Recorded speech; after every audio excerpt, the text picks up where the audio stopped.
একটি ইন্টারভিউতে আমাকে প্রশ্ন করা হলো যে একটি ল্যাপটপে ওয়াইফাই কানেকশন আসে, সেটা থেকে কিভাবে তুমি পাসওয়ার্ডটি জানবে বা কিভাবে পাসওয়ার্ডটি জানতে পারবে সেটা আমাদের দেখাও। তখন আমি সেটা কিভাবে করলাম সেটাই দেখাবো আপনাদের। তো আমি প্রথমেই ল্যাপটপ থেকে ডান দিকে কর্নারে যে ওয়াইফাই কানেকশন আছে সেখানে রাইট বাটন ক্লিক করলাম, করার পরে open network and internet setting এ গেলাম। যাওয়ার পর আমাদের এই ধরনের একটা ইন্টারফেস আসলো। সেখান থেকে চেঞ্জ অ্যাডাপ্টার অপশনটা খুঁজে বের করবো। এইখানে যাওয়ার পরে এখানে আমরা দেখতে পাচ্ছি ইন্টারনেট এবং ওয়াইফাই দুইটা কানেকশন আছে। তো এটাতে ওয়াইফাই কানেকশনের উপর ক্লিক করব, করার পরে এখানে এরকম একটা ডায়ালগ বক্স আসছে। আসার পর সেখান থেকে স্ট্যাটাসে গেলাম।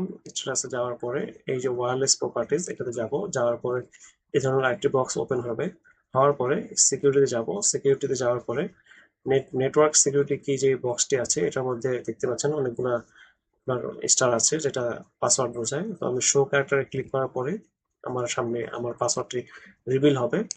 পাসওয়ার্ড কি সেটা আমরা জানতে পারবো। এভাবে আমি তাদেরকে পাসওয়ার্ডটি বের করে দিলাম। আপনারাও এভাবে পারেন, আশা করি বুঝতে পেরেছেন। ধন্যবাদ।